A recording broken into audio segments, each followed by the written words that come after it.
Start करिए। Hi friends बोल। Hi friends बोल कॉफी दे मलिक। हाय फ्रेंड्स बोला बेटा बोल। माय न्यू ड्रेस बोल। ऐसा बोल माय न्यू ड्रेस। ड्रेस दादी को कपड़े पहले हमें पहले शूट नहीं रख वहाँ का दिखो आंटी आंटी वहाँ का दिखो। दादी ऐसे फिर दादी हाय फ्रेंड्स बोल बोला हाय फ्रेंड्स बोल हाय बोल चल चल पासा चला दे ये बस संदल का दे। अरे मैं कहाँ ठहरना क्या अभी दिखता नहीं है Sujal. Hi hello welcome back to Heena blogs. ಎಲ್ಲರೂ ಹೇಗಿದ್ದೀರಾ ಫ್ರೆಂಡ್ಸ್? ಚೆನ್ನಾಗಿದ್ದೀರಾ? ನಾವು ಕೂಡ ಚೆನ್ನಾಗಿದ್ದೀವಿ. ತವ್ರ ಮನೆಯಿಂದ ಒಡೆಯಕ್ಕೆ ಹಾಕ್ಕೊಂಡು ಬರ್ತಾಯಿದ್ವಿ ನಾನು ಮತ್ತು ಅಕ್ಕ. ನನ್ನ ಮನೆ ಇಲ್ಲೇ ಇರೋದ್ರಿಂದ ನಾನು ಸ್ವಲ್ಪ ಆಮೇಲೆ ಹಾಕ್ಕೊಂಡು ಬರಬೇಕು ಅಂತ. ಅಕ್ಕ ಊರಿಗೆ ಹೋಗಬೇಕಲ್ವ, ಅವ್ರ ಬಸ್ ಎಲ್ಲ ಮಿಸ್ ಆಗುತ್ತೆ ಅನ್ನೋ ಬರೋದಲ್ಲಿ ಸ್ವಲ್ಪ ಫಾಸ್ಟಾಗಿ ಅವ್ರು ರೆಡಿ ಆದರು. ಹಾಗೆ ಅವರು ಉಡಿಯೋಕ್ಕೆ ಹಾಕ್ತಾಯಿದ್ರು, ನಮ್ಮ ತಮ್ಮನ ವೈಫು. ಇದೊಂದು ಖುಷಿ ಅಲ್ವಾ ಫ್ರೆಂಡ್ಸ್, ತವ್ರ ಮನೆಯಲ್ಲಿಂದ ಈ ಥರ ಉಡಿಯೋಕ್ಕೆ ಹಾಕ್ಕೊಂಡು ಬರೋದು ಹೆಣ್ಮಕ್ಳು ಅದೃಷ್ಟ ಮಾಡಿರ್ಬೇಕನ್ಸುತ್ತೆ. ಹಾಗೆ ಯಾರಿಗೆಲ್ಲ ಈ ವಿಡಿಯೋ ಇಷ್ಟ ಆಯಿತು ಒಂದು ಲೈಕ್ ಮಾಡಿ, ಶೇರ್ ಮಾಡಿ, ಕಮೆಂಟ್ ಮಾಡಿ, ತಪ್ಪದೆ ಶೇರ್ ಮಾಡಿ.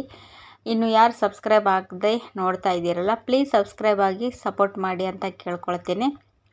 ಹಾಗೆ ಇಲ್ಲಿ ಅಮ್ಮ ಹೇಳ್ಕೊಡ್ತಾಯಿದ್ರು ನಮ್ಮ ತಮ್ಮನ ವೈಫ್ಗೆ, ಇದೆಲ್ಲ ಹಿಂಗೆ ಮಾಡಬೇಕು ಹಂಗೆ ಮಾಡಬೇಕು ಅಂತ ಅವರೆಲ್ಲ ಹಾಕ್ತಾಯಿದ್ರು. ಅಕ್ಕ ಹುಟ್ಟಿರೋ ಸ್ಯಾರಿ ಮತ್ತು ನನ್ನ ಸ್ಯಾರಿ ಎಲ್ಲ ಸೇಮ್ ಇದೆ ನೋಡಿ. ಮುಂದ್ಗಡೆ ನಂದು ಕೂಡ ಸೀರೆ ನಿಮಗೆ ನೋಡೋಕ್ಕೂ ಕಾಣಬಹುದು. ಹಾಗೆಯೇ ಅಕ್ಕ ಫಾಸ್ಟ್ ಲೇಟ್ ಆಗ್ತಾಯಿದೆ ಅಂತ ಹೇಳ್ತಾಯಿದ್ರು.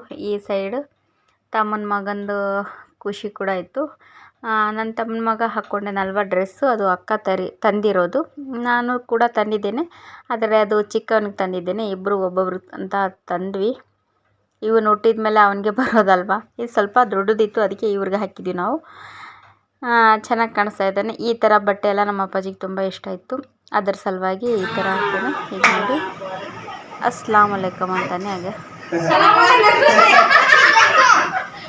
ए इधर तो सर को बोल बे बाबा हां सलाम बोल सलाम वालेकुम या ए इधर देखो बोल मुंडी उठा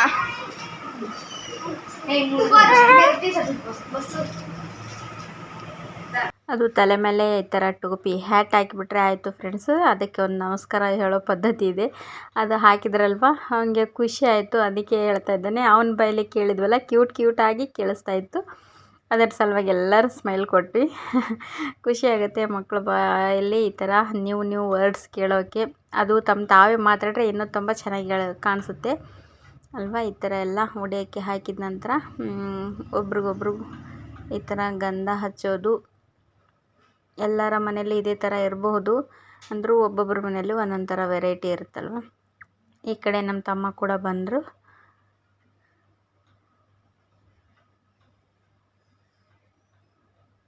ನೋಡಿ ಈ ಥರ ಪದ್ಧತಿ ತವ್ರ ಮನೆ. ನಾವು ಹೋಗಿ ಕೂಡ 2 ವರ್ಷ ಏನೋ ಆಗಿತ್ತು, ಹೋಗಿದ್ದೇ ಇಲ್ಲ. ಅದಕ್ಕೆ ತುಂಬ ದಿನಕ್ಕೆ ಬಂದಿದ್ದೀರಾ ಇಬ್ಬರು ಅಂತ ಸೀರೆ ಎಲ್ಲ ಕೊಡಿಸಿ ತಮ್ಮ ಉಡಿಯೋಕ್ಕೆ ಹಾಕಿದ್ರು. ಅಮ್ಮ ಹೇಳ್ಕೊಡ್ತಾಯಿದ್ರು, ಅಮ್ಮನಿಗೆ ಉಡಿಯೋಕ್ಕೆ ಹಾಕೋಕೆ ಬರಲ್ವಲ್ಲ, ಅದ್ರ ಸಲುವಾಗಿ ನಮ್ಮ ತಮ್ಮನ ವೈಫಿಗೆ ಹೇಳಿ ಕೊಡ್ತಾಯಿದ್ರು, ಈ ಥರ ಮಾಡಬೇಕು ಈ ಥರ ಇಲ್ಲ ಅಂತ. ಈ ಕಡೆ ಅವನು ಸಹ ಬಂದ ನೋಡಿ ಗಂಧ ಹಚ್ಚೋಕೆ. ಈ ಸೈಡೆಲ್ಲ ದೊಡ್ಡಮ್ಮಗೆ ನಾನು ಹಚ್ತೀನಿ ನೀನು ಹಚ್ತೀನಿ ಅಂತ. ಅವ್ರಿಗೆ ಲೇಟ್ ಆಗಿದೆ ಅಂತ ಅವರು ಚಡ್ಪಡಿಸ್ತಾ ಇದ್ದರು. ಅಂತೂ ಅವರು ಹೊರಟರು ಫ್ರೆಂಡ್ಸ್. ಲೇಟ್ ಆಗುತ್ತೆ, ಬಸ್ ಸೀಟ್ ಸಿಗೋದು ತುಂಬ ಕಷ್ಟ ಇದೆ ಅಲ್ವಾ ಈ ಟೈಮಲ್ಲಿ.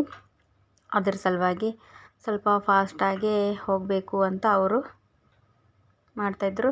ಅಲ್ಲಿ ಒಳಗಡೆ ಹಾಕಿಬಿಟ್ಟು ಹೊರಗಡೆ ಬಂದು ಉಡಿಯೋಕ್ಕೆ ಸಡಿಲಿಸ್ಬೇಕು ಅಂತ ಹೇಳ್ತೀವಿ. ನೀವು ಹೇಗೆ ಹೇಳ್ತೀರಾ ಗೊತ್ತಿಲ್ಲ. ನೋಡಿ ಉತ್ತರ ಕರ್ನಾಟಕ ಪದ್ಧತಿ ಪ್ರಕಾರ ಈ ಥರ ಮಾಡ್ತಾರೆ, ಉಡಿಯೋಕ್ಕೆ ಹಾಕೋದು. ಹೋಗೋರು ದೇವಸ್ಥಾನ, ಮನೆ ಹತ್ತಿರ ದೇವಸ್ಥಾನ ಇದ್ದರೆ ದೇವಸ್ಥಾನಕ್ಕೆಲ್ಲ ಹೋಗಿ ಬಂದು ಅಲ್ಲೇ ಉಡಿಯೋಕ್ಕೆ ಸಡಿಲಿಸ್ತಾರೆ. ಇಲ್ಲಾಂದರೆ ಇದೇ ಥರ ಮನೆ ಹತ್ರನೇ ನಿಂತು ಈ ಥರ ಎಲ್ಲ ಉಡಿಯೋಕ್ಕೆ ಇದು ಮಾಡ್ಕೊತಾರೆ. ಅದೀಗ ಚೆನ್ನಾಗಿ ಗಂಟು ಕಟ್ಟಬೇಕು, ಅದೆಲ್ಲೂ ಬೀಳಲಾರ್ದಂಗೆ ಜಾರಲಾರ್ದಂಗೆ ಕಟ್ಟಬೇಕಲ್ವ. ಅದ್ರ ಸಲುವಾಗಿ ಅದು ತಮ್ಮ ಮತ್ತು ತಮ್ಮನ ವೈಫ್ ಮಾಡ್ತಾಯಿದ್ರು, ಅಮ್ಮ ಹೇಳ್ಕೊಡ್ತಾಯಿದ್ರು ಹಂಗೆ ಮಾಡಬೇಕು ಅಂತ. ಹಾಗೆ ಈ ವಿಡಿಯೋ ಹೆಂಗೆ ಅನಿಸಿತು ಕಾಮೆಂಟ್ ಮಾಡಿ. ಮೂವರಾದರು ಅಂತ, ಒಂದು 5 ಜನ ಮುಟ್ಟಿ ಅಂತ ಹೇಳ್ತಾಯಿದ್ರು ಅಮ್ಮ. ಅಕ್ಕ ಎಲ್ಲ ಒಳಗಡೆ ಬಂದಮೇಲೆ ಅವ್ರದ್ದು ಪ್ರಿಪ್ರೇಷನ್ ನಡೆಸ್ತಾಯಿದ್ರು. ಬುರ್ಖಾ ಎಲ್ಲ ಹಾಕ್ಕೊಂಡು ಮಕ್ಕಳಂತರೂ ಎಲ್ಲೂ ಸೀಟ್ ಸಿಗುತ್ತೋ ಇಲ್ಲವೋ ಅಂತ ಇದು ಮಾಡ್ತಾಯಿದ್ರು. ಹಂಗೋ ಹಿಂಗೋ ಅಕ್ಕನ ಕಳ್ಸಾದ ನಂತರ ಮತ್ತೆ ವೀಡಿಯೋ ಶೂಟ್ ಮಾಡೋಕ್ಕೆ ಯಾರೂ ಇದ್ದಿಲ್ಲ. ಅಲ್ಲಾಂದರೆ ಅಕ್ಕನ ಮಗಳಿದ್ಲು ಫ್ರೆಂಡ್ಸು ವೀಡಿಯೋ ಶೂಟ್ ಮಾಡೋಕ್ಕೆ. ಹಾಗೆ ಅವರೆಲ್ಲ ಹೋದ್ಮೇಲೆ ಮತ್ತೆ ನಾನು ಸ್ಯಾರಿ ಎಲ್ಲ ಉಟ್ಬಿಟ್ಟು ನನಗೂ ಸಹ ಹಾಗೆ ಉಡಿಯಕ್ಕೆ ಹಾಕ್ತಾಯಿದ್ರು. ಖುಷಿ ಆಗುತ್ತೆ ಈ ಥರ ಎಲ್ಲ ತವ್ರ ಮನೆಯಿಂದ ಉಡಿಯೋಕ್ಕೆ ಹಾಕ್ಕೊಂಡು ಬರೋದು. ಅಪರೂಪಕ್ಕೆ ಹೋದರೂ ಈ ಥರ ಹಾಕ್ಕೊಂಡು ಬರಬೇಕು. ಮನೆಗೆಲ್ಲ ತವ್ರ ಮನೆಗೆಲ್ಲ ಹಾರೈಸಿ ಬರಬೇಕು. ಹಾಗೆ ಯಾರಿಗೆಲ್ಲ ಈ ಪದ್ಧತಿ ಇಷ್ಟ ಆಯಿತು, ನಿಮ್ಮ ಸೈಡು ಕೂಡ ಹೀಗೇನಾ ಅಂತ ಕಮೆಂಟ್ ಮುಖಾಂತರ ಹೇಳಿ. ಅಕ್ಕ ಹೋದ್ರಲ್ವ ಮನೆಯೆಲ್ಲ ಬಿಕೋ ಅಂತ ಇತ್ತು. ಹಾಗೆ ನಾನಂಕರು ಸ್ಮೆಲ್ ಕೊಡ್ತಾಯಿದ್ದೆ, ಸ್ವಲ್ಪ ಫಾಸ್ಟಾಗಿ ಹಾಕಿ, ಯಾಕಂದರೆ ಒತ್ತು ಮುಳುಗ್ಬಿಟ್ಟಿತ್ತು ಆವಾಗಲೇ. ಮತ್ತು ಸಂಜೆ ದೀಪ ಎಲ್ಲ ನೋಡಬೇಡ್ದಲ್ವ ರೆಡಿ ಆದಮೇಲೆ. ಅದರ ಸಲುವಾಗಿ ನಾನು ಸಹ ಹೋಗ್ತೀನಿ ಅಂತ ಹೇಳ್ತಾಯಿದ್ದೆ. ಹಾಗೆ ಹೇಳ್ದಂಗೆ ನಮ್ಮ ತಮ್ಮನ ವೈಫೆಲ್ಲ ಮಾಡ್ತಾಯಿದ್ರು.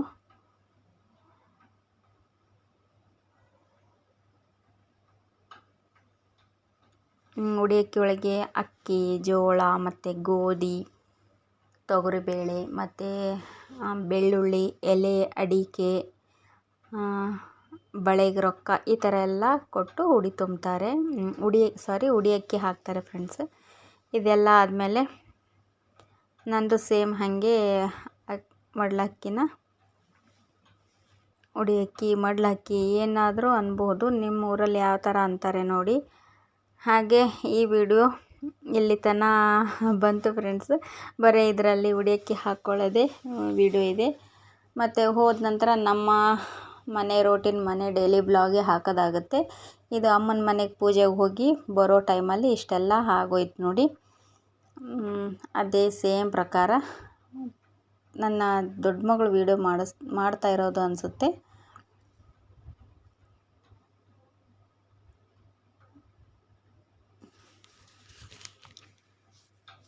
ಹಾಗೆ ಸೇಮ್ ನನಗೂ ಕೂಡ ಹಾಗೆ ಉಡಿಯಕ್ಕೆ ಸಡಲ್ಸ್ಕೊಳ್ತಾ ಇದ್ರು ಹೊರಗಡೆ. ಕಾಲಿಗೆಲ್ಲ ತುಂಬಿ ಚರಿಗೆ ನೀರು ಹಾಕಿ ಇಬ್ಬರು ಅದು ಇಸ್ಕೊಂಡು ಸ್ವಲ್ಪ ಗಂಟು ಕಟ್ಟಬೇಕಂತ. ಹಾಗೆ ಕಾಲು ಕೂಡ ಮುಗಿತಾರಲ್ವ ಮನೆ ಹೆಣ್ಮಕ್ಳದ್ದು. ಹಾಗೆ ಅದು ಎಲ್ಲ ಆಯಿತು ಪದ್ಧತಿ ಪ್ರಕಾರ. ಇದೆಲ್ಲ ಮಾಡಿದ ನಂತರ ಮತ್ತೆ ನಮ್ಮ ಮನೆಗೆ ನಾನು ರಿಟರ್ನ್ ಆದೆ ಫ್ರೆಂಡ್ಸ್. ಇಲ್ಲಿಗೆ ಈ ವಿಡಿಯೋ ಎಂಡ್ ಹೋಗೋಕೆ ಬಂತು. ಹಾಗೆ ಯಾರಿಗೆಲ್ಲ ಈ ವಿಡಿಯೋ ಇಷ್ಟ ಆಯಿತು ಫುಲ್ ವಿಡಿಯೋ ನೋಡಿರ್ತೀರಾ ಅಂತ ಅಂದ್ಕೊಳ್ತೀನಿ. Okay bye friends, take care, I love you. ಮತ್ತು ಸಿಗೋಣ ನೆಕ್ಸ್ಟ್ ಬ್ಲಾಗ್ನಲ್ಲಿ.